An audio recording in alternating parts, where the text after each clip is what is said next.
Yes,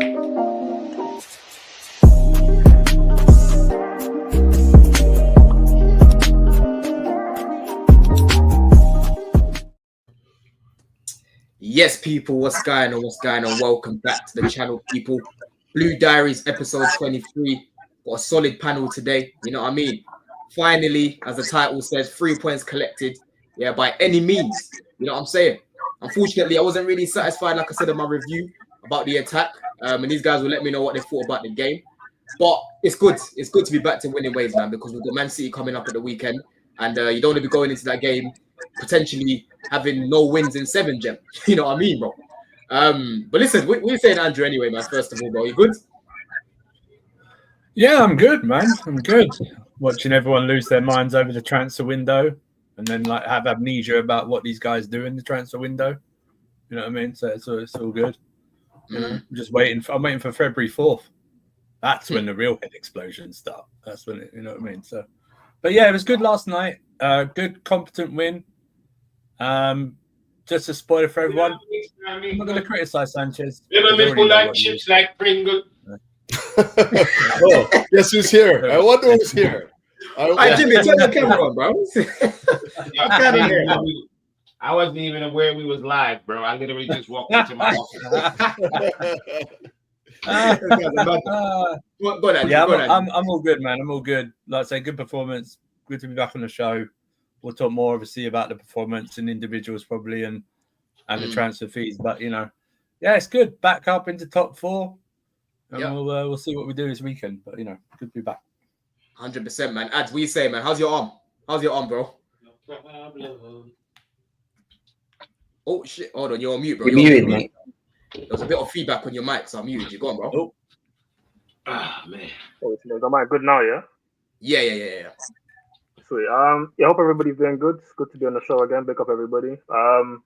Shoulder's okay. Can't like the painkillers are fucking with me still, but we'll get through it, man. But again, good to be here, especially off the back of a win. Long overdue, but still a lot of work to be done though, man. 100%, man. We say, Jim, you good? Yeah. What song was that? What song was that you were singing, bro? Well, I'm trying to fix my chair, man. It's a lot going on. This guy's also talking right now. There we go. What say, Jim? You good? All good, man. All good. I'll be back next week in the UK. So yeah, all good, man. All good. We'll go link up. If I get a ticket for that game, we'll definitely go out beforehand, bro. Couch, we say, my bro. We missed you last week, man. Yeah, man. Just here, you know, it's been busy, but still busy to be honest. But yeah, happy to be back. Somebody's got an echo going on or something. Yeah, I know. There's a little bit of an echo there. I don't know where the feedback's coming from. Maybe it's you, Ads, you know. It might be your mic, bro. Because we had the same sort of issue last week. But yeah, try check that out. But let's see. We've got 32 people in the house. People on the way, of course, as always. Got CE in here, says, let's go. We're here now, my bro. Big up Sophia. She says, big up. You got Sean. Listen, we're going to talk about this. Garnacho was an all-time disgrace of a Chelsea target. Don't worry, bro. We're going to chop it up, man. You got David saying 60 mil for Garnacho as well. It's mad. It's mad out here, bro. And Sean again, it says, big up Don in the panel. Big up, my bro. But listen, where can I start, man? Listen, obviously, I was at the bridge yesterday. Like I said, happy to leave with the 3 points. And I was surprised with the lineup, in all honesty, because obviously we saw some rumors beforehand that, you know, Lavia was injured as always. Enzo's not fit. Cole not fit. Palmer's not fit. They didn't train. But I was hoping that, you know, some of these guys would be available because there was a lot of days in between our next game, right? So I thought, you know what? By then, Palmer and that should be available. But then to see Chalobah straight into the lineup, your boy Jem, you know what I mean? Seeing Tosin starting with him, you know what I mean? Seeing Dewsbury, another one of Jem's boys, you know what I'm saying, starting in the midfield. I thought this is going to be interesting. You know, Wolves right now, they're looking like relegation candidates, but you can't take anyone lightly in this league, bro. You know what I'm saying? That's one thing about the Prem. You can't take anyone lightly, bro. And, you know, in the first half, the way that was moving the ball around, especially from the back, the build-up was very good. Palmer was getting a lot of space on the ball as well. That's one thing when you play a two-man midfield, yeah. It can be hard when you're overloading that midfield because what we did was we was inverting Cucurella into the midfield. We had Dewsbury Hall that was playing in the right half space. Caicedo was playing in the pivot by himself. And then you had Palmer that was top of the diamond, right? And they couldn't get anywhere near these guys. You know what I'm saying? And what I noticed is that we kept trying to play to our wings a lot. I was about to say Garnacho now, you know what I'm saying? I was about to say Garnacho. You saw Madueke getting on the ball a lot, Neto getting on the ball a lot, you know, trying to whip it in a lot. We was basically trying to cross in the ball. What we've been talking about the past few weeks. Not a lot of cutbacks, it was mainly crosses. About time we finally get a scrappy goal from a corner. Reece bangs it in, tossing, fantastic touch, in all honesty. He finishes it off, good finish. Obviously you had Cucurella as well. That scored his goal. Really good whip from Madueke there. Good movement from Dewsbury Hall. But other than that, you know, I saw Wolves in the first half. They're kind of applying pressure for their goal. But most of the time, we controlled this game, in my opinion. You know what I'm saying? I didn't really feel threatened from Wolves much. There was a few times where they were attacking us. But if you watch any team in the Prem, there's going to be times when your team's getting attacked. But overall, I thought we handled it quite well. I thought the midfield played well. I thought the defense were quite good as well. But it's just the attack, in my opinion, that let us down, man. I think Neto had a poor game again on the left. That's why I hate him on the left. Terrible game, in fact. Wasn't attacking the box at all, bro. I was behind the goal shouting at this guy when he was getting near me. Saying, yo, bro, fucking attack the box. Attack it. And again, it's just whipping it or trying to go central, just not doing enough. And then Madueke, on the other hand, he was trying to attack his man, but he kept losing the ball. You know what I mean? And Jackson's touch yesterday was fucking off. You know what I'm saying? So the attack wasn't good. Everyone else was good. Obviously, Sanchez made that bozo mistake. Other than that, he didn't make any other mistakes. Other than that, to be honest. But overall, like I said, I'm happy with the performance and I'm happy with the W.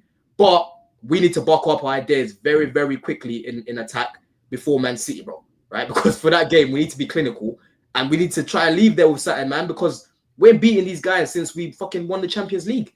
It's a disgrace. You know what I mean? But let me come to you first, Ads, man. What did you think of the game, man? Break down the game for me, please, bro.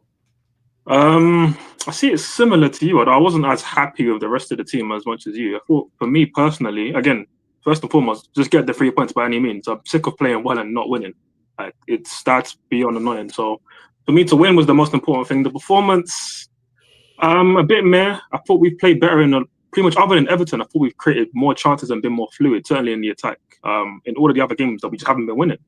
So I feel like a lot of work could have been done there. Yes, part of that was on Wolves, setting up how they did, 5 at the back, pretty much a mid-block, very rarely pressed us high, so our centre-backs had a lot of time on the ball, and they condensed the middle area, so a lot of times our wingers were getting the ball out wide in space, and we know that they didn't have a good game, so that was a big part of why the game was, for me, kind of meh. The quality level wasn't the highest from either side.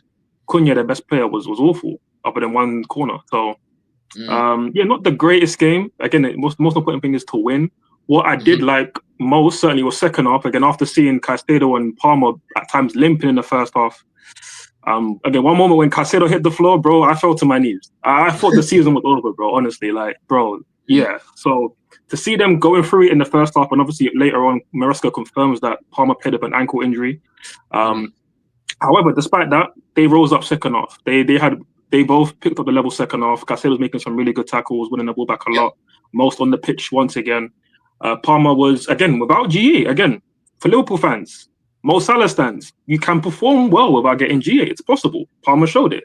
He stepped up second half, was helping to link up play, getting the ball out to the wingers, making some incisive passes in behind.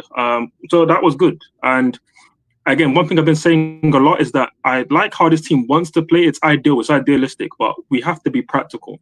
And we can't always score pretty goals. We've got to be able to score ugly. We've got to be able to score when it matters, especially in the second half. And we did that. Again, the first goal comes from a set piece.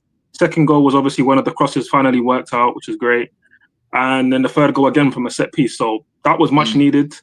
And it was a needs must situation. It wasn't the best lineup that we could field, but we got the job done. We'll talk about certain individuals later, but I just want to highlight Trevor Chalobah. I think unanimously the man of the match, and a great moment for him.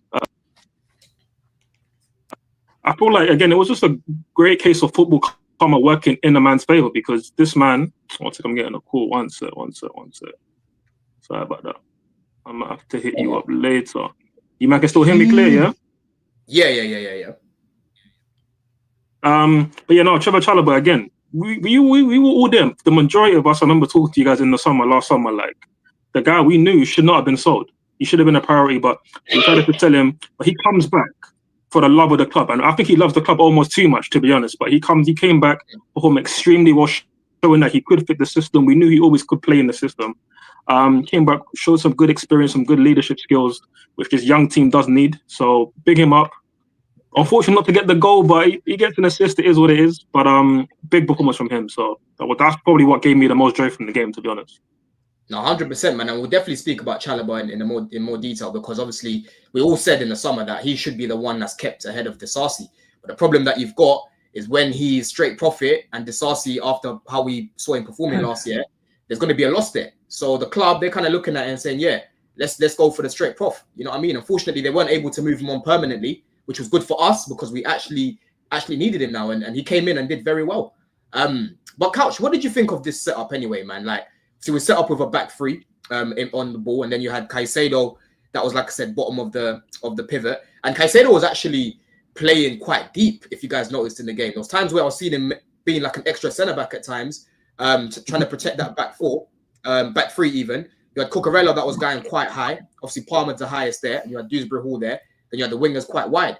Do you think that was what sort of helped us to sort of break down that low block?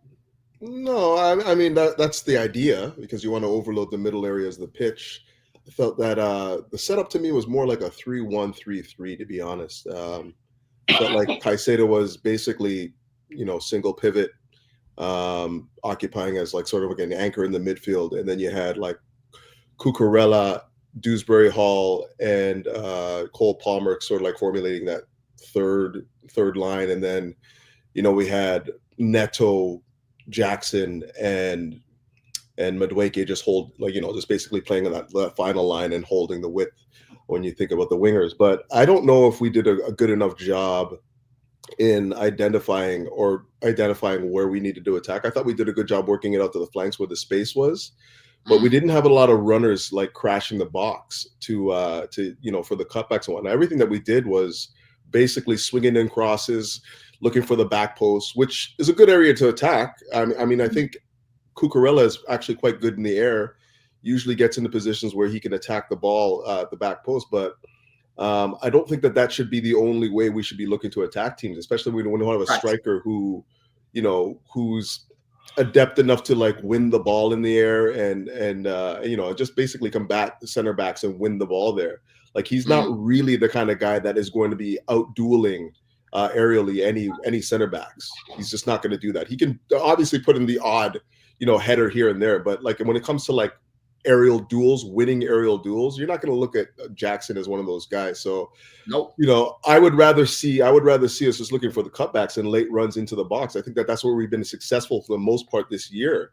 When we're looking to play it on the carpet, use our wingers to destabilize their back line. Like Madueke, I thought was pretty good in the first half at like getting past who's our wing back out there. I can't remember who it was, but whoever it was, I think it was Semedo actually. Yeah, it was good at right. Semedo. Yeah, Semedo. Yeah, he was good at getting at Semedo and getting to the byline. But for the most part, he was just looking to whip in those crosses again, and he's not the most accurate crosser of the football. So didn't like that as much as like just seeing him get to the byline and look for the cutbacks and having guys crash the box. But again, that is basically just down to just the setup. The 3-1-3-3 doesn't really allow for a lot of guys to like crash in the box because we have so much dedicated to, obviously Caicedo's not going to be looking to crash the box. You have Caicedo, or you have Cucurella and Dewsbury Hall. What I didn't think was bad. I thought that he was okay. I thought that functionally he had a role to play within our setup, but I don't think that he did a lot in the final third in terms of like us, having presence in the box and utilizing the presence. He wasn't really effective that way. So I think he was. There was a couple of times before he got the assist, he was making some good runs in that pocket, and like I said, he was creating a bit of chaos, bro. I can't lie. No, I would say this: he was good. He was functional. I think that he was good in the build-ups. I thought that he was good in recycling possession. Don't think that he was effective as a guy that we can use to score goals for us in the box, get in the box and wreak havoc. Like when I'm talking about like late runs coming into the box and stuff like that, he's one of the guys I expect to see do that, like crash the box, get into areas where he can score. Didn't do that enough for me.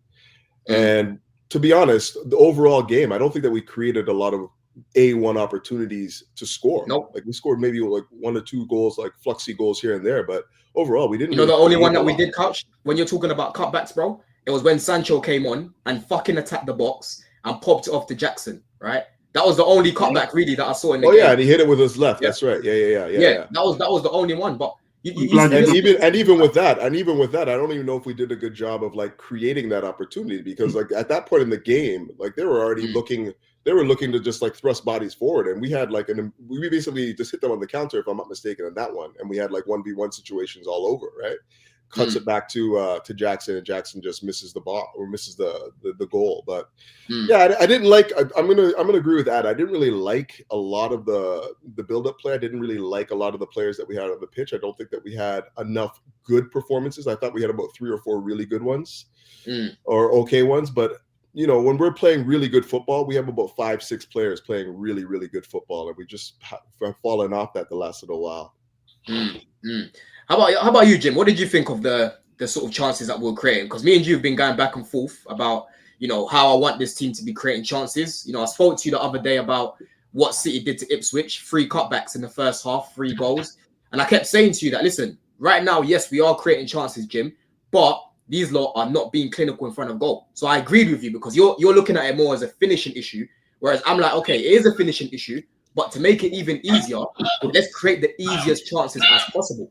And I'm with Couch on this one, bro. I want to see this team doing more cutbacks instead of constantly crossing the ball. Like, yes, it worked yesterday, but most of the time when we've been doing that, it hasn't really been good, bro. I don't find it as, you know, I don't mind us crossing the ball, but I don't want it to be the only way that we're playing, bro. How about you, bro? Like, what did you think about, you know, how we were sort of whipping it in consistently yesterday, bro? I'm not the biggest fan of it, but it worked. I mean, I think as much as we cussing it, it worked. Like, people are like, I don't like Madueke whipping in. Well, we scored from that. You could not like it all you want. It worked. It worked. It's whipped in pass. Do you think it's sustainable, though? What I'm asking you is, do you think it's sustainable? Scoring goals is sustainable. The way we was playing before, we was getting to the mouth of the goal, and it wasn't getting in the hole. Pause. I'm not one of those, I want it to look this way, I want it to look that way. I want to win. When you go as many games as we went without winning, and then we get a win, like last time when we was here, I do believe I said, I want a scrappy goal. Anybody remember that? I said, where's the goal where the ball's bungling and somebody just sticking and get their foot in? Yeah, that's like, we needed some different goals. Today's game was some different type of goals. I don't care that it's not cutbacks, and I don't care about that. I don't care about that shit. Put the ball in the net, and that's what I care about. Because the last few games we played, how we played all season long, and only thing happened was they was not putting the ball in the back of the net. This game, because this is one of the worst set piece. No, this is the worst set piece team in the league. He figured, put the ball in the box and create chaos, and it worked. That's what we were doing. Every time I hated it, but once I heard the stat in the beginning of the game, and they showed in the pregame that they are the worst set piece team, I was like, oh yeah, they crossing the ball in, because these guys just can't handle in crosses, and it worked. As you can see, Madueke put in a cross that was basically perfect. Even if KDH didn't touch it, it would have landed right on Cucurella, literally right on him. And he put it in the back of the net. I didn't like the way we played most of the night, but then we could have had some regular goals too.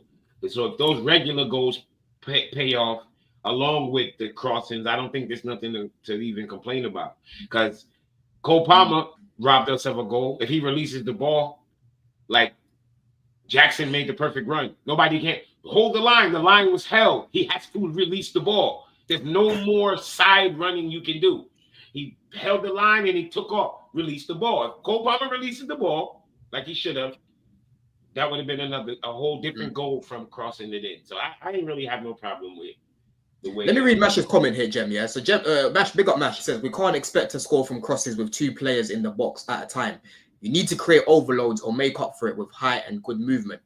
Do you agree with what he says there, bro? Because for me, I hear what Jimmy's saying, but I'll be real, bro. I care about constantly crossing like this. I've seen us. Cucurella's one who scored. Cucurella's not a striker, so how he get there?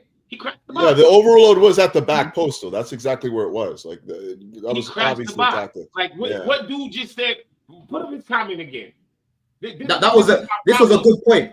This was a good time to cross it. What he said, we need to. How he scored. Cucurella scored doing exactly what he said. So it's hard for me to see somebody saying we need to do something that we actually did. No, but Jim, I think the point that he's making, right? Because look, I've got the screenshot here, right? So this is when Madueke whipped in the ball to Dewsbury Hall, and you can see Cucurella here. This was the right decision to whip it, right? Because you can see there's 3 bodies in the box, and Cucurella's crashing the box as what he's saying there, right? But there's a couple of times where there's no one really in there, and we're just kind of forcing it. I think that's the point that he's trying to make. I don't know about I haven't seen times when there was no one in there. That's an exaggeration to say there was. How about you? How about you, Jem? Do you like this whole crossing thing that we're trying to do at the minute, bro? My issue with the crosses, I'll say it straight up, is just the quality of it, because some of it was shit. Whether it was Neto, whether it was Madueke, sometimes it was just going. You'd have Jackson at the back, at the near, like the sort of near post, and the balls were just going straight over their heads and out for goal kicks. And I get what Jimmy's saying. It was a strategy to cause Wolves problems because they're just not good from corners, from set pieces, from whipping balls in the box. I get that. They had 5 at the back, and it was a deep 5 at the back, right? Which it was, wasn't it? Really, very.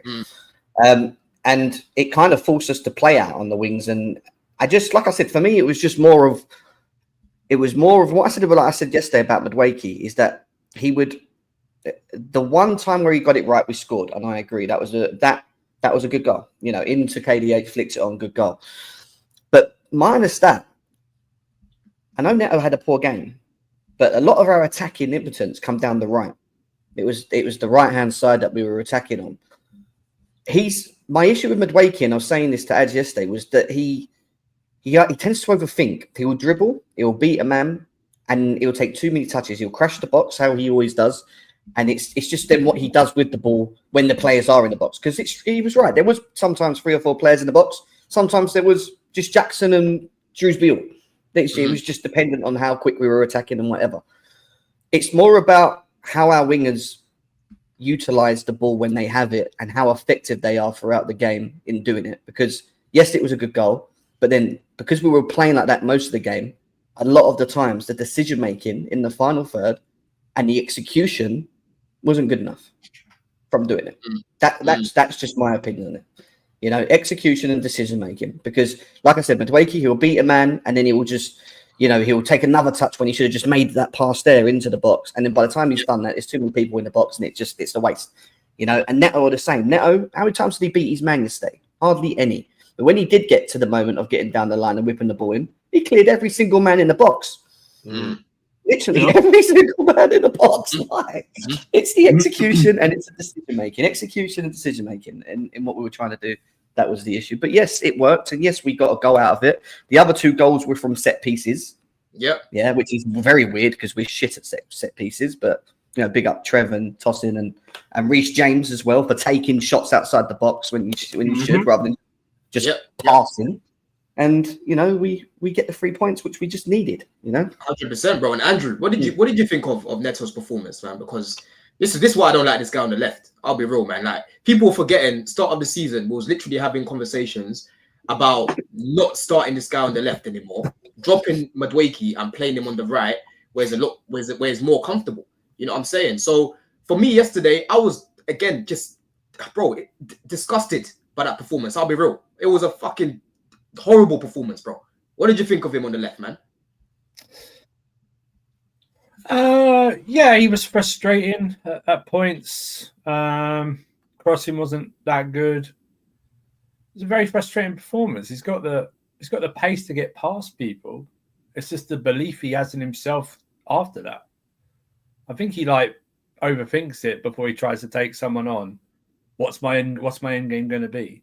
And he just loses concentration a bit. Like I said,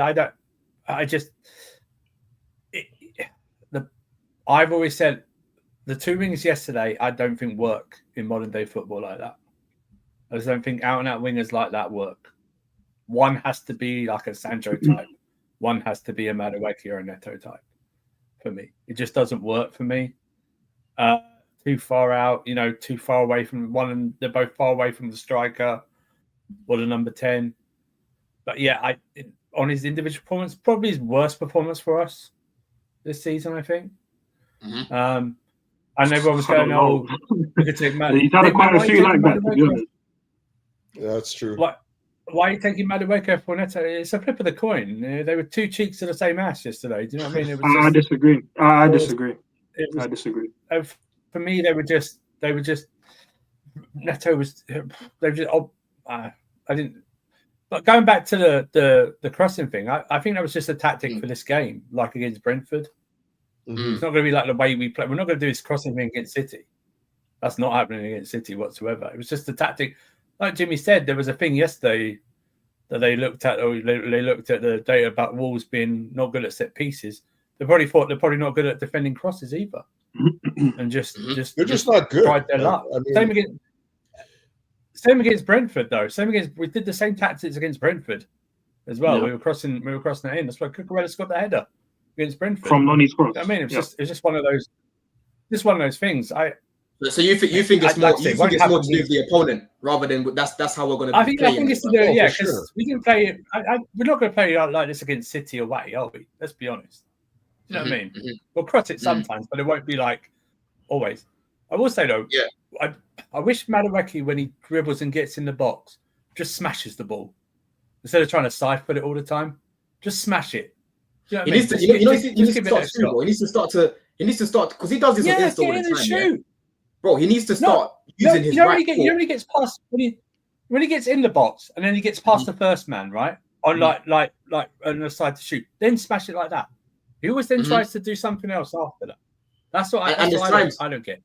Yeah, and what he needs to start to do as well is to use his right foot more to just smack it across the goal, bro. Right? Because when you're in the box, the XP is higher because it's easier to score. He uses his left foot too much because what I've noticed, a lot of his shots get blocked because defenders know what he's gonna do. He's very predictable. That's one thing about Nani, bro. He's very, very predictable. I watched this weekly with him. It's not a coincidence anymore. Defenders study this guy and they know he's just gonna take it on his left and bang it. Like sometimes take it on the left and then look like you're gonna take it on the left and then just flip it to your right and then just bang it across. You know what I'm saying?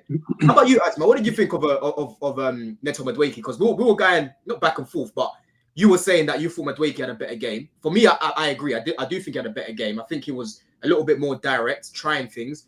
But bro, his touch. You know what I'm saying? Like there's a couple of times the ball just went past my man. He was getting dispossessed as well. Like Maresca said, after he scored, he kind of dropped off a little bit as well. But Neto was shocking in all actions, really. You know what I mean? So what did you think of both of them, man?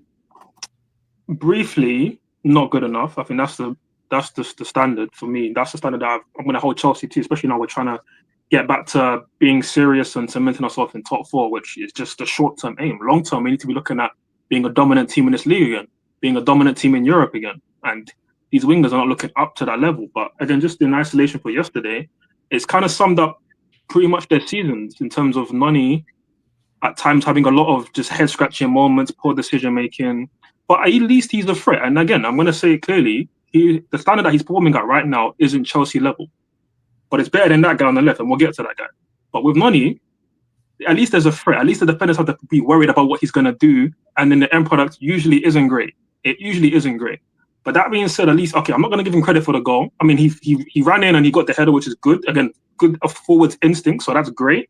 I'm not going to say that, because he scored a goal, scoring and an assist or a pre-assist, that's whatever. I'm not going to do that. I'm going to just judge the performance, which was threatening to be threatening, but a lot of it not great. Again, poor touches, a lot of just naive moments. Times little things like this that really frustrate me, where he would just press by himself. And it's like, you're going to clearly get beat and you're going to just leave a massive gap behind you. Why are you pressing that? Just little things like that, silly offsides.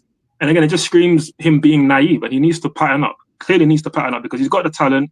He's got the confidence, which I think Neto likes. Now, other wingers like in terms of wanting to be direct and be that guy, but he's not that guy yet. So he needs to pattern up. But Neto, oh my goodness, 65 million. Let me read this chat first. Yeah. So AP says Pedro Neto is the worst signing of the summer. 60 M's, 170 bags a week, 1 goal, 2 assists. But we get on to Madueke enough. Madueke, enough is enough. I'm tired of Neto, man. And this is what I'm gauging right now from a lot of the the fan base and what I'm seeing on Twitter and that. Like Neto's not really getting. He's not really getting cooked at the games. I'll be real. Like people are just kind of watching him quiet right now. Nothing's really happening when he's on the ball. But that's gonna come soon because when he got subbed off, people were like, "Wait!" I heard a few people cheering, bro. You know what I'm saying? Yeah, well, I'm glad the fans made some noise because again, the atmosphere was shit. But anyway, that's another story. I'm glad this guy said it, right? And I'm glad fans are finally starting to catch on that. We spent big money on this guy. Again, like I said the last time I was on the show, the biggest money we spent on any attacker in this squad. And he's stinking up the guy regularly. And Don, I disagreed with you twice earlier. You said that, I hate this guy on the left. I mean, I guess I do too, but this isn't a left situation. This is a Pedro Neto. As soon as he crosses the white line, I agree agree with that. Right situation. When you say you hate him on the left, it's the exact same thing on the right. Like he's not. I know exactly. that, boy. Yeah. I'm not saying he's better on the right. I'm just saying that on the left is even worse. Is my point. On the left for me is even worse, bro. But go on, carry on. I mean, I don't disagree. It's just funny that his best performance did come on the left, but you're right. I mean, I think my point is I've been right in saying that he's been poor regardless, and that is not good enough for a guy at this level. And we talk about he's got the ability, he's got pace, which he does have, but I'm not seeing the ability. I'm not seeing like the ability to go past guys with trickery. And oh my goodness, the link-up play when it comes to trying to build up, when it's not final foot, when it's the middle third of the pitch, trying to link up with Cucurella, who didn't have a good game in terms of the first half especially, but trying to link up passes or whatnot. One time in the second half, I had to laugh, bro. Man tried to dribble in the middle of the pitch, like on his left foot, dribble it in, and it's like, I saw him and I was like, what's the polar bear doing in Texas, bro? Like, what are you doing in central areas? You're not built like that. And then he lost the ball in the most clumsy way, and it's like, brother, like 60 mil. I'm gonna bring up the man's name again. Michael Elise could have been at my football club, but we were scobbling over wages. So it's just so jarring to see him perform like this. Again, this super chat, while I agree mostly, again, Noni's got slander names. We want his slander names for Pedro Neto. Why?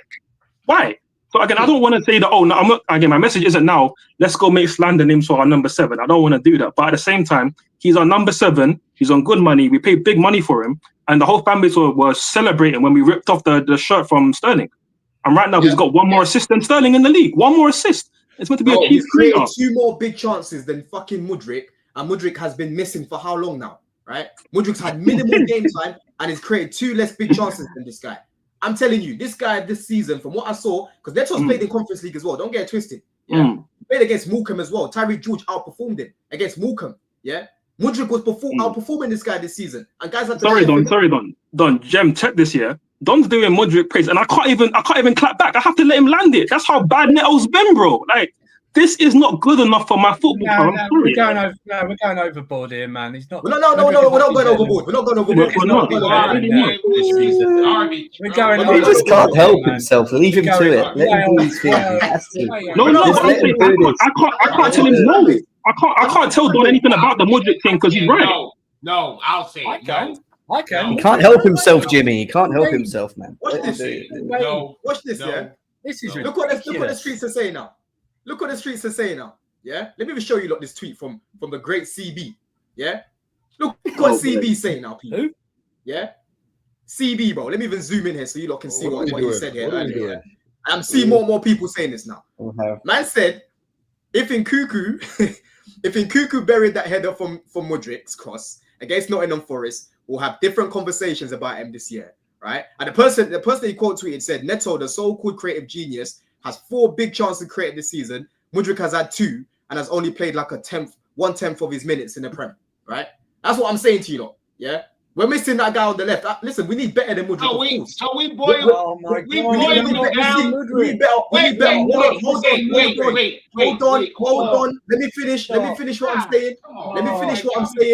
Listen, the overarching thing here, no one's saying that this guy should be a starter, but he was actually one of the few creators in the team that used to create some good chances. Bro. Yeah. If Mudryk is the level of creation we're talking about, then we're not talking about nothing, bro. Oh, Jimmy, let me ask you something. Who was creating the second most chances? Bro, I don't care. Mudryk is trash.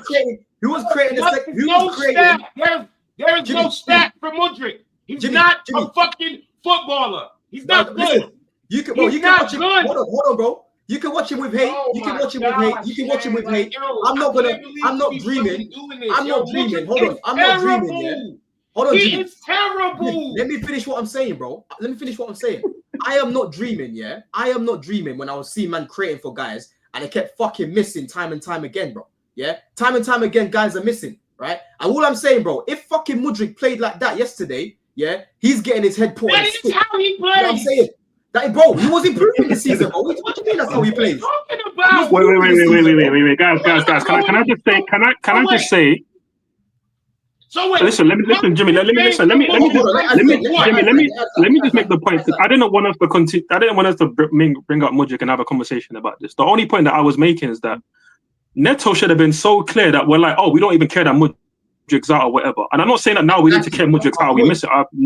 Nobody's. I don't think. Not even Don saying that. We're just saying the point that Neto should have been such an elevation of level that we're not mentioning Mudryk at all. But his numbers and his output is not far from what Mudryk would have been doing anyways. That's the point.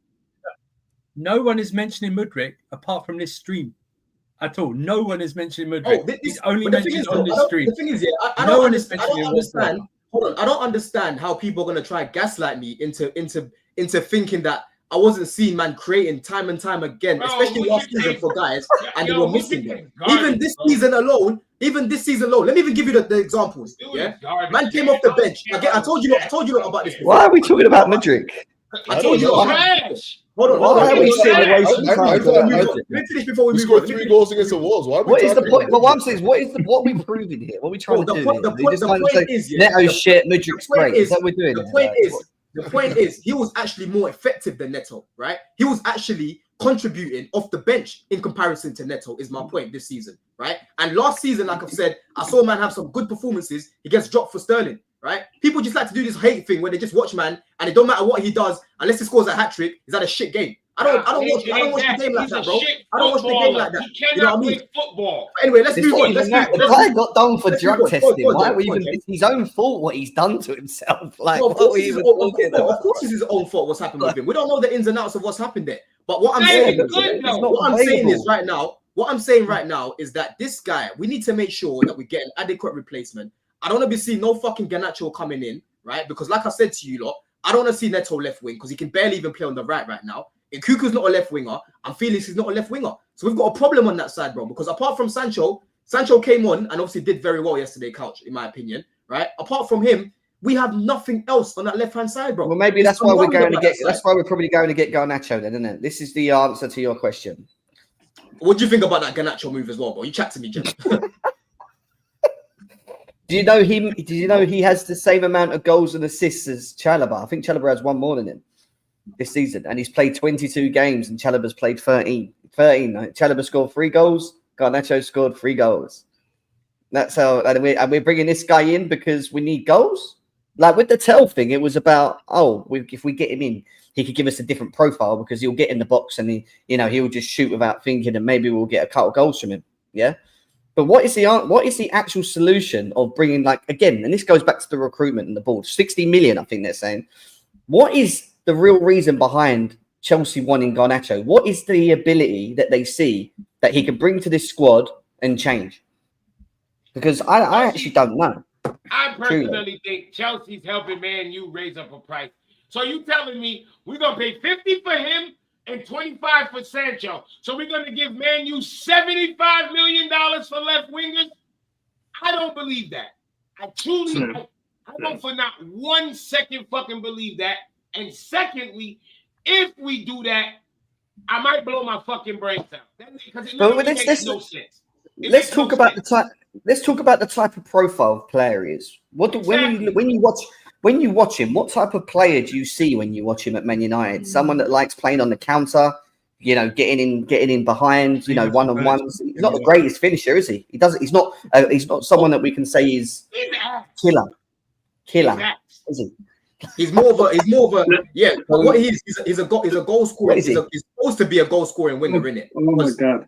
This guy, on the ball, Garnacho on the ball, right? I've never seen a winger gets dispossessed so many times on the transition where he's trying to run past the man, and he's so predictable, bro. Right? He is so predictable, right? His link-up play is needy. His finishing is so inconsistent. Like, yes, cool, he's young, he can get better in terms of his finishing. But this guy, bro, I would rather, boys, I would rather give the minutes to Tyreek George and trust him. 100%.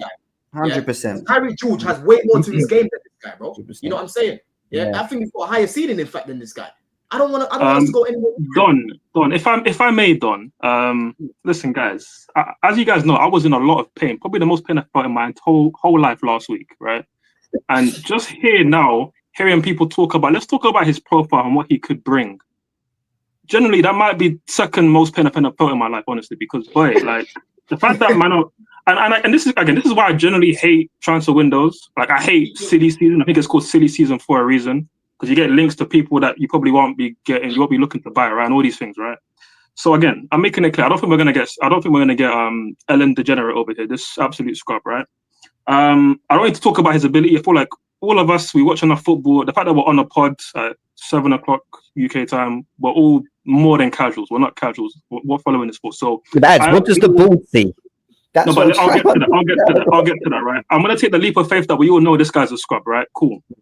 If I see us put in a bid, I'm telling you guys now, I'm protesting. Wherever I need to be, Cobham, Stamford Bridge, somebody's front yard, I will be there. But listen, and we're going to entertain it just for the sake of a podcast, right? Because I'm going to just say we're not going to talk about it instead. But just let's say we actually are thinking about this deal, right? Forget the ability. I mentioned that. There's no point talking about it. I will literally vomit if we talk about that anymore. In terms of this guy as a personality, having the ego of CR7 and the wing ability of flipping Boulariz, like genuinely, if you put Boulariz on the wing and added a bit of pace, it might be this guy. Like this guy is that bad. So if you want to add this guy and his mentality to my team after you've got rid of other players and all these kind of things, it would make literally no sense. It would literally be, for me, the worst signing in Premier League history before he kicks a ball. And I get it, you have to back up. I think it's hilarious. Player be drawing on what I do. Again, what Jimmy said. Brother's fucking up your Wi-Fi now. I don't condone that, but I hear where that comes from because it's mad. Wait, say that again. You're breaking up, bro. Garnacho's brother got to you, bro. Carry on. You're breaking up. Boy, after clearly they want to shut me. They don't want me to say the truth. They don't want me to say the truth, brothers. But listen, it would be madness if it happened, but it's not gonna happen. Hey, Couch, bro. What do you think about this, bro? Tactically, chat to me, Couch. What do you think this guy can actually bring? Because I'll be honest with you, Couch. Yeah, when I first saw the links, I thought it was just fake news, ITKs and that. I honestly couldn't believe that we're looking at this guy, bro. Right? Because when you watch him, I don't give a fuck about the stats. Yeah, just watch this guy, right? Watch this guy playing, yeah? He has not got much to his game. He's very, very much one-dimensional, just runs in a straight line. It's not it, bro. And like I said, I just don't like his attitude. I'll never forget when United had a game, yeah, in the Europa League last season, right? And this guy's all doing shush to these lot. They ended up losing that game. But the way he was moving and that, I'm thinking, bro, like, who the fuck do you think you are? Calm yourself down, bro. You're not CR7. He's even wearing CR7 boxes, the weirdo. You know what I mean? What do you think about him, Couch, man? Yeah, it's another mid-winger. But to be honest with you, that's what we've been signing. Like we haven't really, look how much money we spent in wingers the last, 2-3 years. Who's come good? Maybe it's the identification, but maybe we have a profile of winger that we're looking for, and just hoping that we can continually throw shit at the wall and hoping that it sticks at some point. Because I don't see anybody that's come into the club right now in that position that has shown to be levels, or at least been to a level where what the output is in terms of like the outlay for cash has met the expectation. So I don't know. I don't necessarily believe that to be true either, because I just can't see how in any way, shape, or form we can have the wingers that we have coming into the club. You have the likes of Paez. You have the likes of what's the kid? The Esteval. You have all these kids coming in that they're saying that they don't want to put out on loan. Then you also have the players that exist at the club right now, and then you're looking to bring in another winger for what particular reason?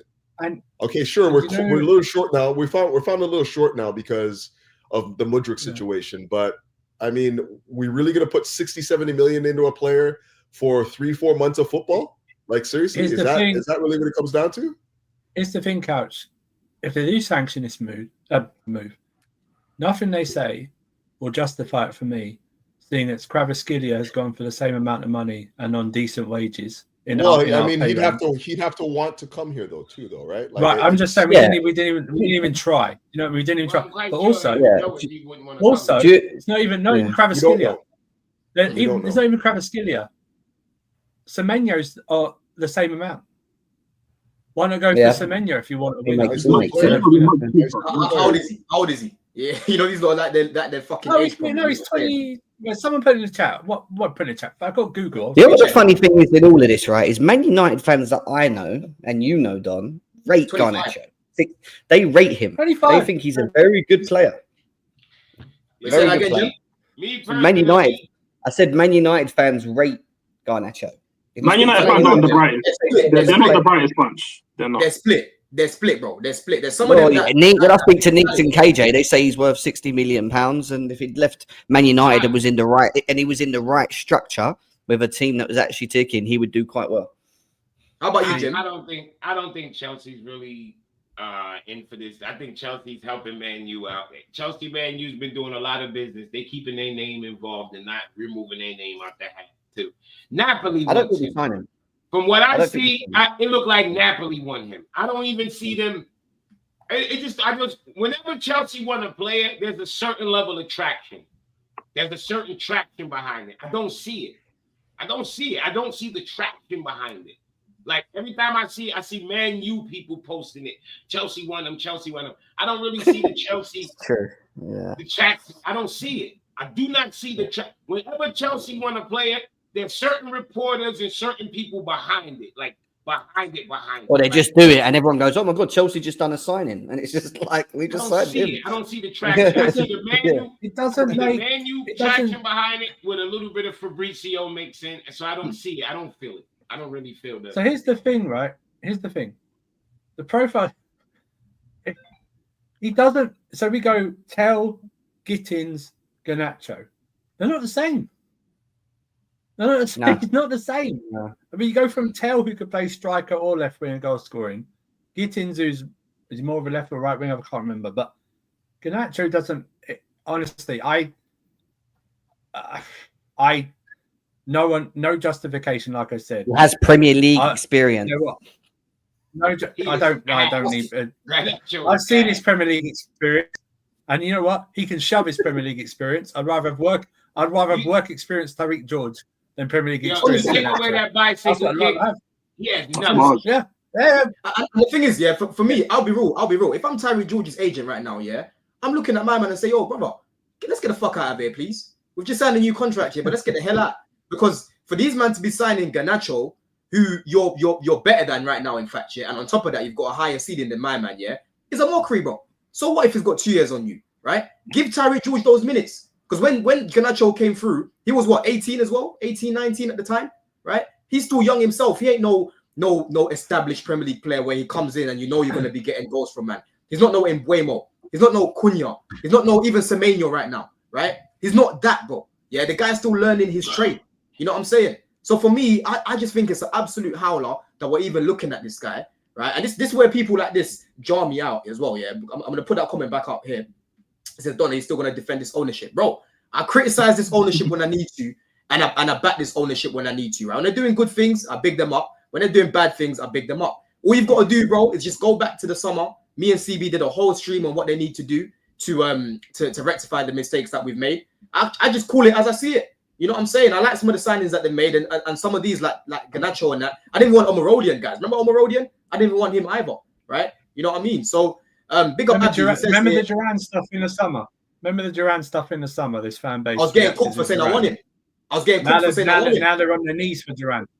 Exactly, bro. Guys, remember all the things about this is when he was at Everton. Remember all the stuff about Anthony Gordon at Everton, and he was killing it at Everton more than Garnacho is at Man United. Oh, he's not good enough and stuff like that. I swear out. If I see any of the big accounts try and prop up a Garnacho signing, I don't think they are. I don't think anyone is. I don't see no one. Yeah. There's a couple that and are.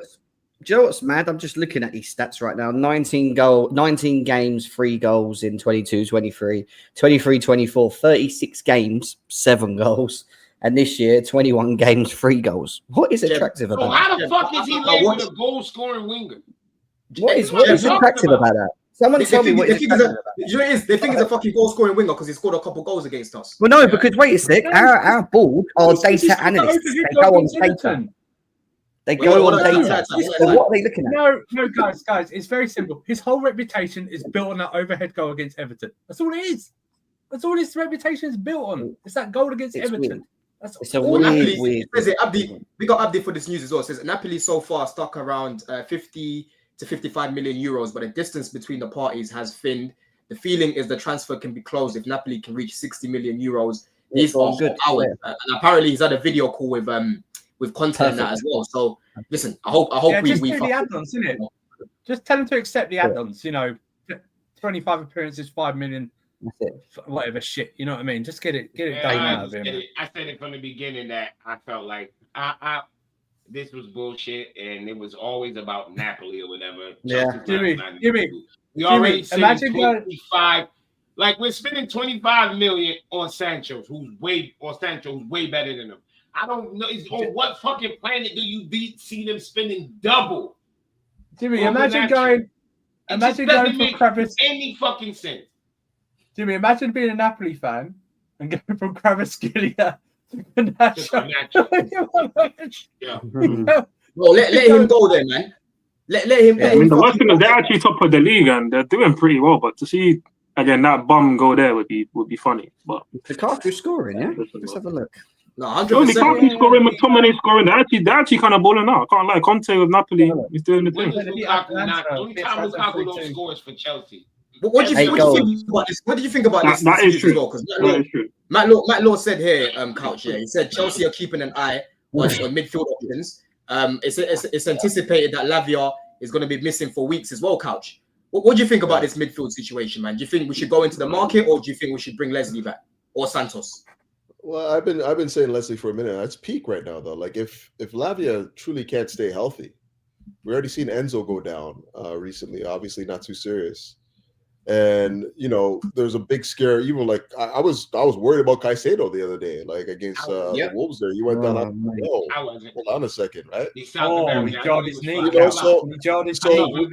really at the point right now where anyone that goes down right now, we're in dire straits as far as that midfield goes. So I've been saying just bring back Leslie because number one, what's going on in Southampton right now is a tire fire. Why do you want him in that environment anyways? Like why do you want him to like that's not a good functioning football environment to, learn football from. So bring him back, let him antiquate himself to your system, let him like get up to grips with what is it we're trying to do. Even if he's only playing, 20 odd minutes, getting 20 minutes here, 5 minutes here, maybe 10 appearances from here to the end of the season. It's better than staying at that situation at Southampton where nothing's going right. And he's basically just, basically running about, like trying to figure out what to do. So I would have brought him back anyways. But, if they're looking for midfield options and the options that they have right now, are good. I don't have a problem bringing them in because, like I said, steel sharpens steel and the cream always rises to the top. So, if they're looking for real targets, and I have no problem with it.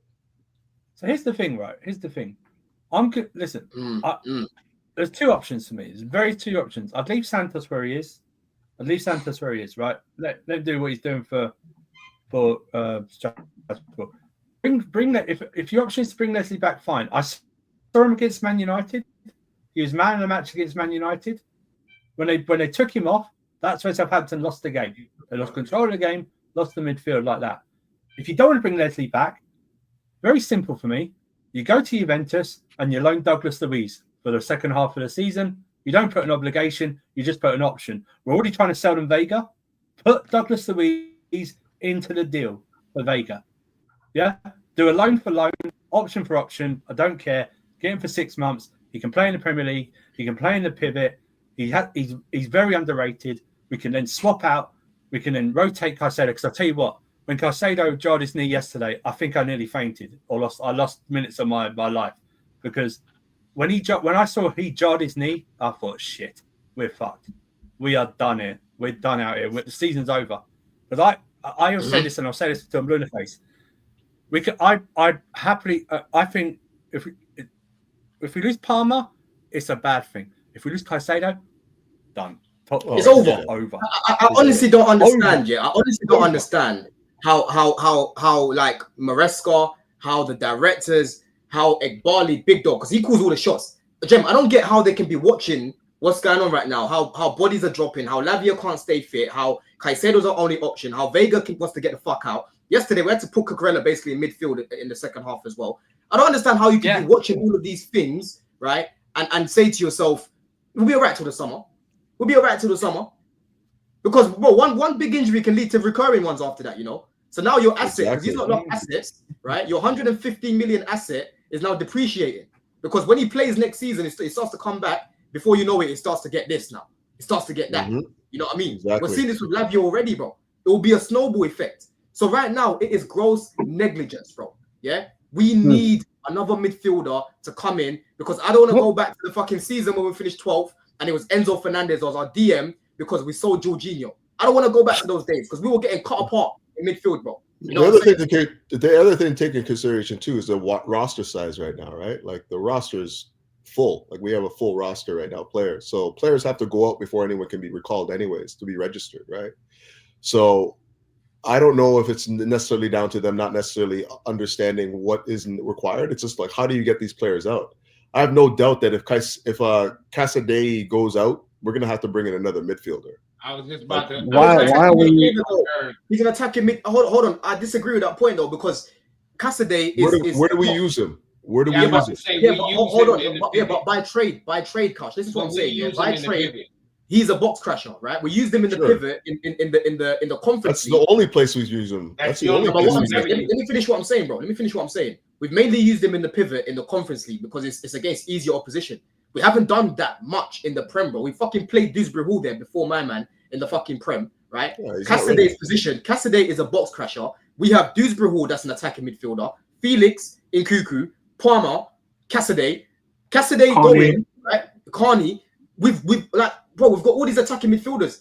We shouldn't be waiting for Casadei to leave to bring in a DM. You have to wait. I was going to let everybody say what they say. Like, you can't really do nothing. Like, I know everybody like, oh, are they looking at the midfield and they're not doing anything? Well, I'm quite sure they're doing their homework on who they want, but we can't bring anybody in yet. Somebody got to go out. Carney got to go, which we know for sure Casadei's going because it's between Torino and whatever that other club is. Viega's going. So guys got to go out. Like, sometimes we forget it's still a business with moving parts. So that the fact that we didn't bring players in this quick, that quick, like I'm glad we didn't. Like I'm glad we don't move as fast as the fans be wanting us to move. That's not reality. It's not reality. So I like when you take your time and like if these are not decisions you snap judge to make. And if people jump up and back, oh look at City, they signed 3 guys. Yeah, but how many of those motherfuckers they signed will play for us right now? 1? I hear that. So it's I hear what you mean. I'm caring about what other people do. How many people City signed during the fucking January? None. So yeah, it's gonna be easier for them to work. I don't watch what other teams doing and be like, my team not working. That they working. I'm quite sure they work. That's why you just see Mr. Matt Law there drop. Oh, they're looking at midfield options. I bet they are. I didn't need him to tell me that. I didn't need nobody to tell me they're looking at midfield options. The beauty, the thing that what they have in there, what they have at their advantage is they have 2 midfielders on loan that they can bring back any minute, up to the second before February 4th. So they don't have to rush to make a decision. They can wait. They're gonna play the window shuts February 4th, yeah? Yeah. What? The window shuts February 4th. February 3rd, I think. Oh, okay, all right, cool. Well, if a player get hurt, if nobody sits and waits for an if negative, you just play. You do what you're doing. You go through his business. They're going through what they're doing. I hear that. If fucking Leslie was back right now and Caicedo blew his knee, does it make a fucking difference if he came back tomorrow and he blew his knee? His fucking knee's blown. He ain't coming back. Like, people be making it seem like as if if his replacement is here, then the injury's not going to happen. If he get injured and we fuck, it don't matter, right? No, but the point is, this is cover though. Go on, Jim. I think it's more the rotation. Whether his replacement is here or not, it doesn't matter because if he's injured, we lose him. Whoever coming in ain't him. Of course, but you'd rather a DM there than an attacking midfielder, bro. You're missing my point. They can make that'll be the next day. They literally can make the next day have Leslie back. The next day, he's our guy. The next day. This is not like I just don't think. I don't fully trust them though. I don't fully trust them to do that. These men they're making some weird decisions. We just did it with fucking Chalaba. I'm confused. Yeah, but that's one they rush back though, right? Go on, Jem. Land your point. No, that's just that we were talking about us waiting to get rid of players, but they brought Chalaba back like that very quickly, you know. And when you look at our defense, we have more numbers in defense. A lot more numbers in defense than we do in midfield. When we got desperate for defenders, when all the defenders was hurt, Chalaba, let's go. And he was there right there. Yeah, and I agree with you.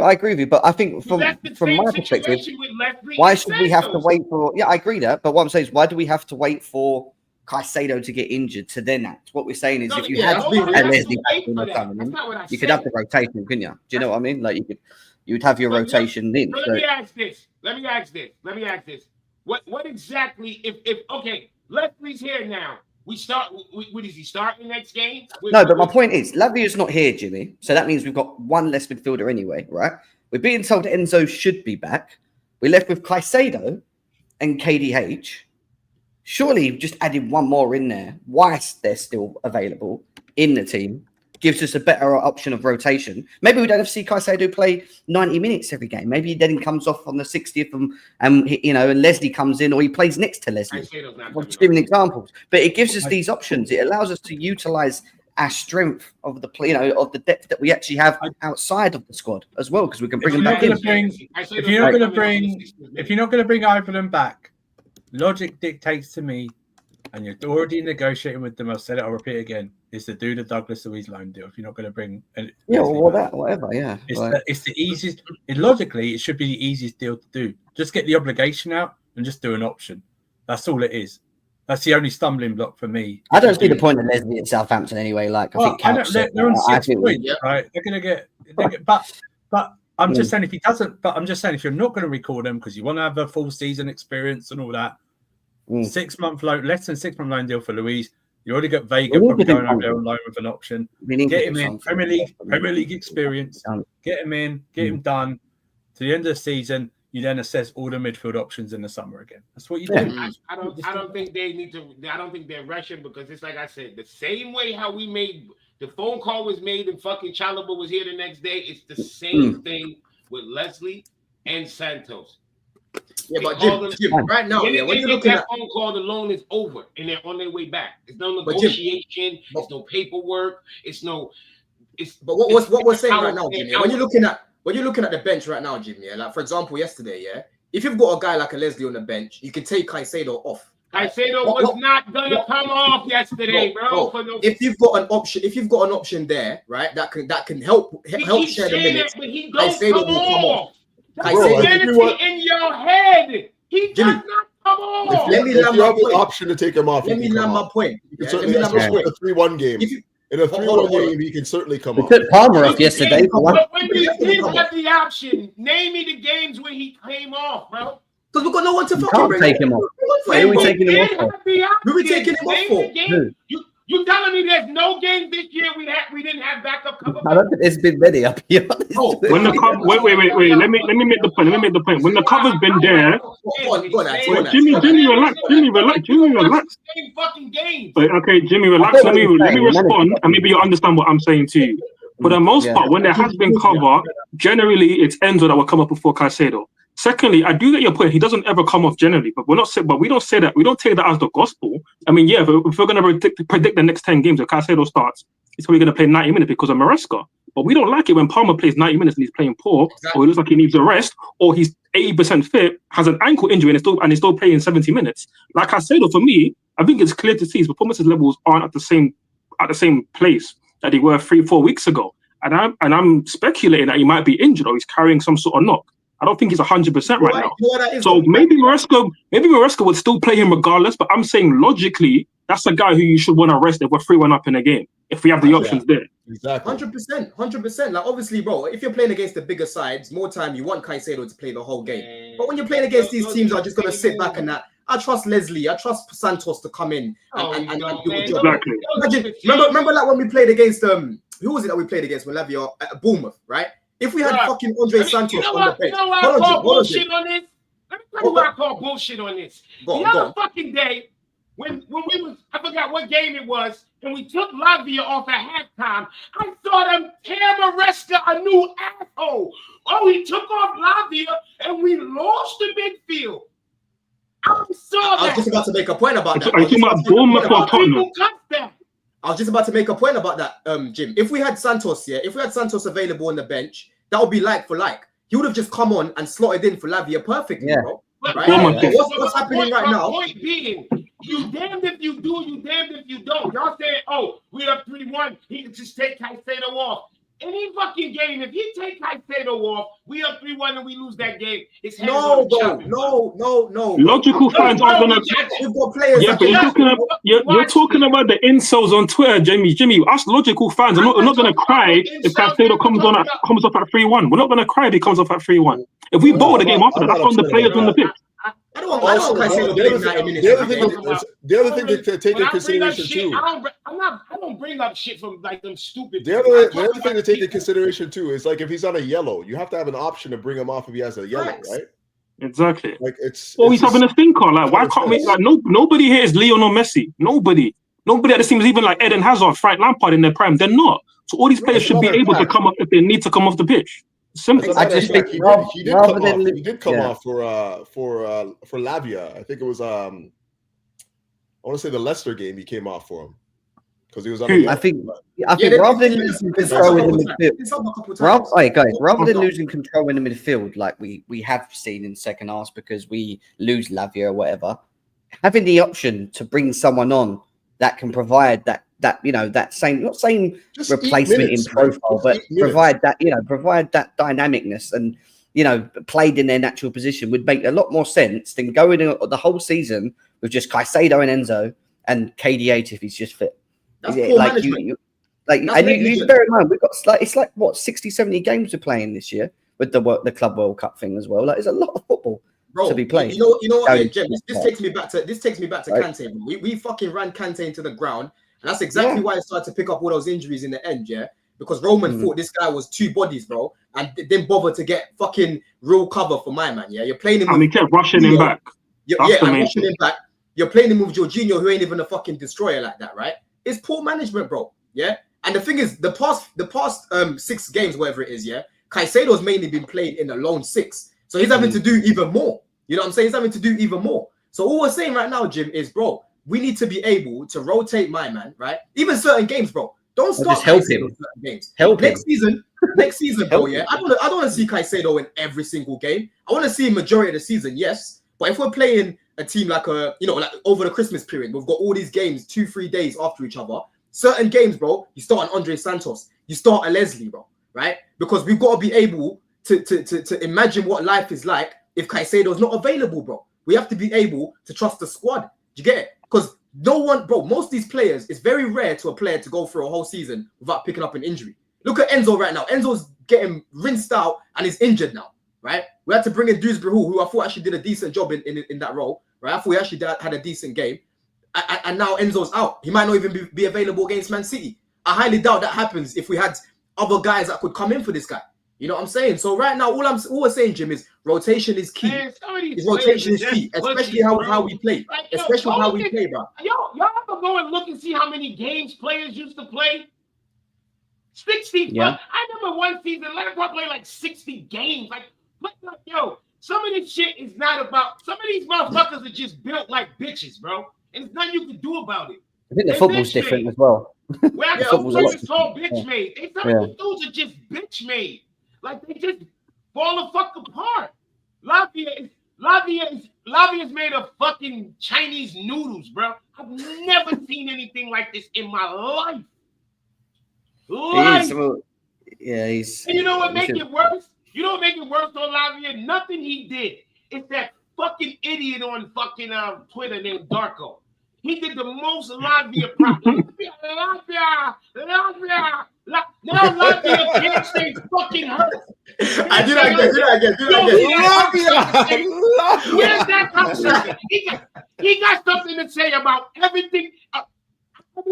All I type on his shit is where's Lavia, nigga? What's that, your nephew? It's the weakest fucking. Yo, he's not even lasted half a game. You know what I mean? That's the problem. He needs some ground provisions. I've never seen an African so fucking papers mache weak. He's Belgian. He plays for the right national team. You play for Belgium. He's got waffles for hamstrings, waffles for knees. You know what I mean? It's a Belgian thing right now. He doesn't even last half a game. You know what's so crazy about it, Jim, yeah? You know what's so crazy about this whole Lavia thing, yeah, bro? Lavia played the most minutes for any under 20 the season before he joined Chelsea, bro. Right? I don't know who's cursed him. He must be involved in the Bonnie Blue scandal as well. Chelsea, I'm telling you, it's Bonnie Blue, it's all these lot here that have cursed him. You know what I'm saying? Bonnie Blue, no. He must be in that scandal as well. Like, who's a Chelsea one? Who's a Chelsea? Astrid. He's involved with Jackson. One half, and then you don't see him for 3 fucking weeks.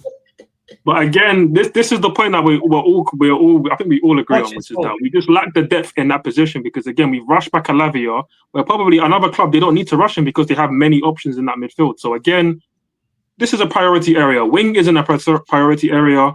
Centre back now we've addressed it. Cool. Striker's priority. We need to get somebody up there, but midfield we need somebody. And I agree with what Jimmy said earlier, which is that we're probably waiting on certain moves to be made out so that we can call back a Leslie. Hopefully that's going to be the case. Because again, if not, I don't think Caicedo's Iron Man. I don't think he's going to stay the whole season and either stay fit or be at a top level. So we need something there.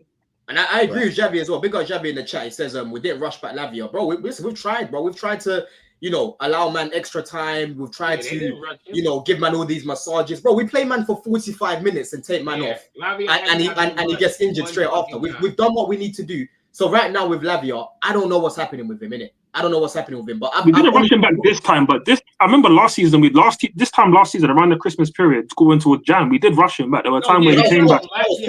I'm saying this time. This time it was different. Right. But yeah, I mean, like Jimmy said, he's clearly not built that strong. Clearly, so it just is what it is. He needs to take off some of that muscle, man. I don't know, but he's not fully developed, is he? He's not fully developed. Yeah, he's exactly pliability, bruh. Yeah, that's exactly it. I don't even think I'm not even worried about it because it depends on what the injury is. If it's his hamstrings again, that's just growing pains, man. He's basically just at the end of his growth spurt right now. So I'm not worried about that. If it's something else, it looked like Fofana knew his body better than everybody else. Who knew? I mean, he knew his body better than everybody. I mean, but even with that said, that doesn't say anything. He's touching grass right now. That still means maybe 2-3 months away. He said, "I'll be back on grass in a few weeks." Yeah, but Jimmy, he never came out and sort of the previous one where they said it's injury season ended. He came out quite quick. When they said March or April, that man said nothing afterwards. So he must be agreeing with their assessment. That's going to be either March or early April. You don't need him anyway. Announce me out for the season if I plan on being there. Fuck that. But he never dismissed the March-April thing, so he's probably in agreement with that somehow. It's going to be back around March time. You know how much did we buy Fofana for again, guys? How much was it? Like 80 million we spent on this guy? 89 million pounds. Nah. Oh, slow down. It was like a little bit less than 70. It wasn't. It was 70 St. Mil. 69 million. A little bit less. They was trying to announce it like it was some record. It was like 6. Yeah, I don't even 69. I think with add-ons it reached a little bit over 70. Yeah. Okay. All I want to say is again, that's another signing that I can't say we didn't do our due diligence. Again, these guys have paid thousands to our directors, scouts, and all these things to buy players. And we all knew Fofana was a talent, but to sign him that soon after he had surgery, I was there when I watched the game when he broke his leg in that preseason game. Like to sign him that soon afterwards for that kind of money was crazy, man. Crazy. Okay, but let's be fair to Fofana, right? If it was another knee injury, I'd have no issue. But it was a hamstring, right? This time it's a hamstring. We have to remember also, of the 13 games he could have played in, he played in 12 and was missing for 1 because he was suspended. So he actually had a very good run. If you remember the Newcastle game, everyone thought he was going to have another knee injury, but he played through he looked like he had strapping on his So I think Yeah. we have. If it was another knee injury, I'd be done like that. Right? You know what it is about Fofana, yeah, bro. Fofana needs to be an afterthought, right? Because Fofana right now, what's happened with him? Like I said, his knees are inverting. Yeah, he's always gonna have pain when he's playing, right? Remember when he played against West Ham, he played right back. Man had to come off injured that game. I don't think he even played the next game. Yeah, and every time I'm watching him, even at the bridge and that, I just feel like, I don't know if you lot have seen that South Park episode when the guy, when one of the, I forgot the character, yeah, but he made himself taller. And he was playing basketball. He made himself black and he made himself taller, yeah? And his knees exploded. I swear down, bro. Yeah? When I'm looking at Fofana, bro, it takes me back to that South Park episode where my man's knees exploded, bro. Yeah? Every time I'm watching Fofana, if he's got those things on, if he's got... always on edge, bro. I always feel like he's got a big injury. Don, if he's got those things in his knees, then he's make him retire. That's all I'm saying right now. He's got those things. Bro, he needs to be an afterthought. Because think about it like this, yeah? Because I know a lot of people are going back to the summer, and I spoke to Ads about this earlier, right? With the summer, yeah, they obviously wanted to build the squad from the ground up. Because what they wanted to do was to bank on Lavia staying fit, Nkuku staying fit, Fofana staying fit, and Reece staying fit. Because all of these guys start. And when they start, bro, look at the performance against Aston Villa. That was fucking 12 out of 10. But the issue is, our starters right now are fucking injury prone, like. That's the problem. So some of these guys now, the Lavias, the Fofanas, even though I would love them to be in our 11 all the time, they need to be an afterthought. You know what I'm saying? They need to be an afterthought because their ability is amazing. But if they can't stay fit, their ability is redundant to me, bro. I couldn't give a fuck. John, that's why I was so adamant on us signing Gurhi this month. Because Gurhi's a starter, right? Then you have Fofana as part of the squad. Maybe a rotational piece with a Colwell or something like that. That's what we should have. That's what we should have done, and even bring a Chalobah back still. I would have signed Gurhi and bought Chalobah back still. Listen, I do rate Gurhi relatively high, even before he did what he did for England, because I saw that comment. I've been saying for a while that he's probably England's best centre back. So, but that being said, I feel like the cheap option was Chalobah, which is correcting our own mistake from the summer. Yeah. But then to spend another 60 on Gahey, I just feel like the next sign that we make for a centre back, it needs to be that guy, like the guy who's going to marshal the back four and be the main guy. And maybe Gahey could be that, but again, you're going back to one we already had. The profile that he has again, he's better on the left generally. He can play on the right, but it's for me, it's not the signing to elevate the back four for me. He's an upgrade, but he's not the one to elevate it, But I don't. The thing we have to look our own history and say that we have never bought a world-class centre back. Maybe Carvalho was on the cusp of being a world-class centre back, and Thiago Silva doesn't count. He was. He just wasn't heralded at the time because he was at Porto. Right, but Carvalho was. Football social media wasn't even around then to big up Carvalho. If he was around now, he'd probably be bigged up. But what I'm saying is, we've never, as a club, bought, even after social media stuff like that, I've never bought a world-class centre-back.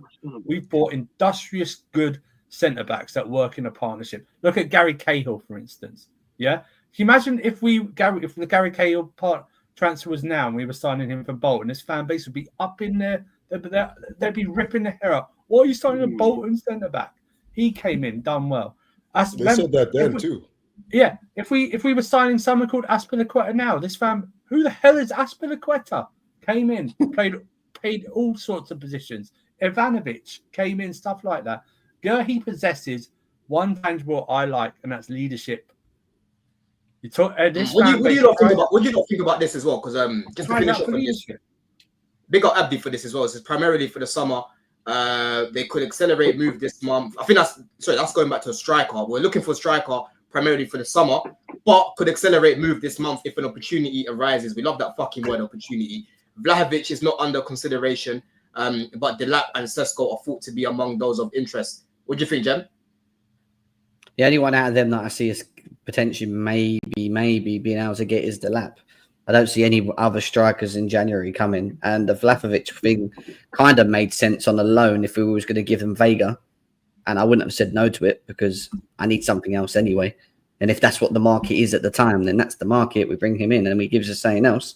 But obviously that ain't, he's saying he's not under consideration. So it's a weird one. You know, are we going to go and spend 50, 60 million plus on Delap and Sesko in January? And will the clubs allow them to go at this point in time? Can you see Ipswich saying, "Oh yeah," and plus there's a Man City thing still in the background that they've got an option for him as well. Do you know what I mean? Can you see that? Even if Ipswich agree, I can only see this deal with Delap going, "We'll sign him now, but he's not coming till the summer because Ipswich want him for the rest of the campaign." That's my point. So it doesn't solve our solution now, does it? And that's what I'm getting at. Like there is.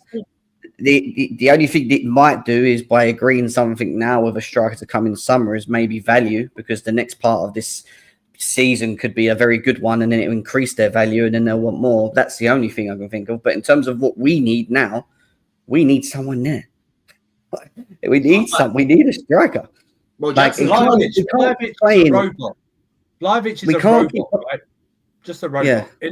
Gets the goals. None of this flicky crap or something like that. He is. No, exactly. But it goes back to what I said, Andrew. And I think we all agree. We need a box presence, man. I don't care. Just give me someone in the box that can fucking just attack the ball. Can put their foot through a ball. Like, we don't have people who can put their foot through a freaking ball. You don't. Yeah, there must be strikers out there on loan that we can just get that would come that are maybe not at the greatest team in the world or level, and they can just do a job and come in and give us something different.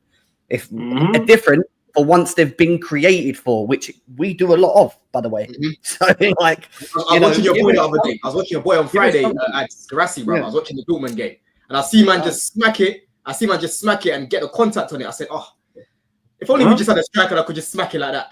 You know what I'm saying? Like, and this is why I was so mad this time last year when guys are like, oh, there's not many strikers on the market. It's like people only look at the names that are popping on FIFA, on Ultimate Team. It's like, no, like there's man that are out there who are seasoned strikers. Like, again, Jackson's another person that we're talking about when we're talking about Caicedo being maybe we need to rotate. Jackson is begging for rotation. Like, the guy you can see is out on his feet.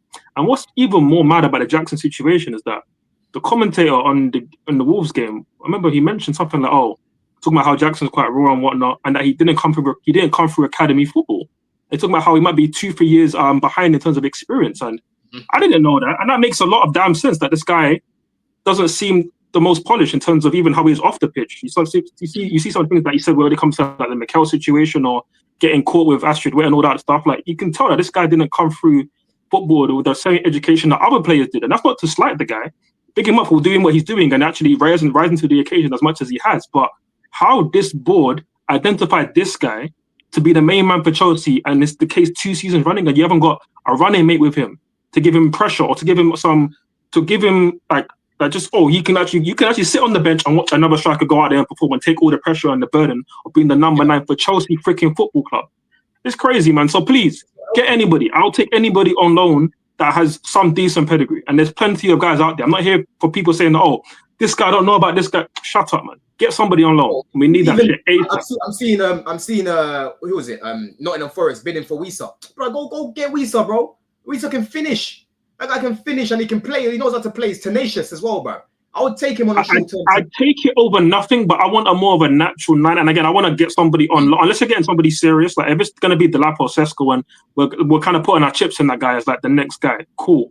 Wisa for me isn't a natural 9. Good player, very good player, but not a natural 9. And we wouldn't get able to get him on loan, so I wouldn't work. But there's guys out there, man. Plenty of guys out there. Enzo's Fernandez looks like he's going to be fit for the weekend. He'll be fit, yeah. We thank God for that. Hopefully he's actually fit, because we saw unfit Enzo last year and it wasn't good.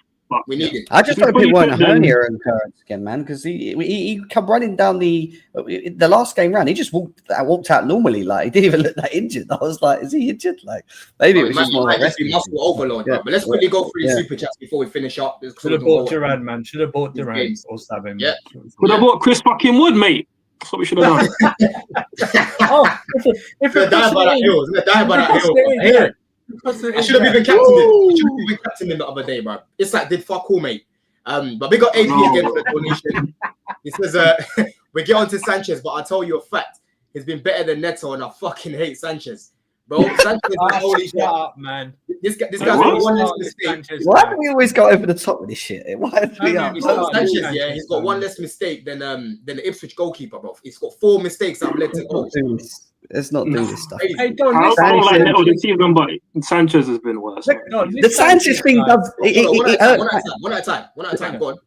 This Sanchez This- guy literally watched Anana yesterday and went, hold my beer. He literally did that. No, the Sanchez thing hurts my head because he, instead of punching it, he caught it and it actually went to his hand. But then if you watch after that incident that he made, they had another chance before the half time and the same thing happened. The ball came in the box. And what did my man do? He put his fist through the fucking ball, knocked it from Rosie. Last night's game, he's the tallest player on the pitch. He's the tallest player on the pitch. He's a joker. And the thing is, what annoyed me about that yesterday as well, yeah, usually he's good at cross collection. Yesterday, man, this is what I'm saying. He's a bozo. Like, his brain is upside down, bro. It don't think right. You know what I'm saying? There's something wrong with his brain, clearly. Because the guy, honestly, Sanchez, yeah, has all the attributes to be a top goalkeeper. He's fucking tall. He's not a bad shot stopper. His cross collection's good. You know what I mean? His distribution is he can kick it straight to the opposition, but it's okay at parts. He can be a good keeper if he really locked in, but he's not locked in. He's always a minute away from doing some stupid shit. I don't know about you. You were at the game. I wasn't comfortable at 2-1. I needed that third goal because we got that bozo in goal. Do you know what I mean? I needed that third. I needed just a because of the clear bozos, it's because we don't protect leads very well. It's not just because of him. We had an unfamiliar partnership. Couch. We were that first half. That first half, we were fine. Justin James and Caliber were good. We don't. They were actually good. We don't have a good defensive setup. So like, regardless of what you think about the goalie, whatnot, our defensive setup can concede goals. So at 2-1, we're never safe. We concede a lot of goals, whether it's through the goaltender or our setup. I think a huge chunk of our defensive setup, a huge chunk is because that bozo's in goal. But that's where I'll get on the manager for still picking him all the time. That's what it is. Yeah.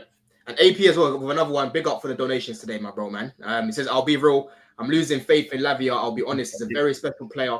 Big up, Jem. But I'll just bring Leslie and Santos back. Listen, he needs that cover, man, so he can recover properly. Because, we know Lavia's a top player.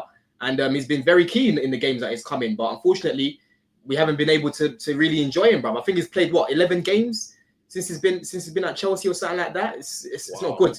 You know what I mean? It's not good. Wow. But listen, let's finish up, people, man, because let's go watch a bit of Champions League. Jim, enjoyed that, my bro, man. Nice. It was therapy session, but listen, Jim, we got the fucking 3 points. You know what I'm saying? Now we move on to the weekend, but let them know where they can find you, my G. It's right there, Jimmy Spliff TV. Make sure people, it's in the description, man. Andrew, let them know where they can find you, bro. Yeah, all around. Just about to go on Sarcasm City playback. We're doing a Benfica Barcelona watch along, so we're doing that. Carefree Lewis, Kaji FC on the terrace now and again. But more importantly, subscribe and like this video and like everyone else's. And Jimmy, next time, can you speak up more on a stream, please? I didn't hear you at all. And also, Jimmy. Let me plug this quickly as well. Let me plug this to all people. Yeah, so this is London. We're gonna be at Hippodrome Casino. This week, Friday, like I keep saying, people, £10 a ticket, 7:45. Will be me, Dan Potts, Lee Judges, D, the Palace fan. You've obviously got Dan Lawless as well, and Deji, the Spurs fan. So please, man, make sure that you buy a ticket. Like I said, the link's in the description. £10 a ticket, but that will be this week, Friday. But yeah, go on, Andrew, go on, finish up, bro.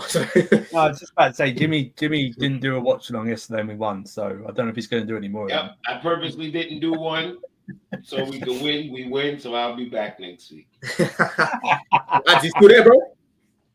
Yeah, I'm still here. My body was starting to ache a bit, but I'm still here, brother.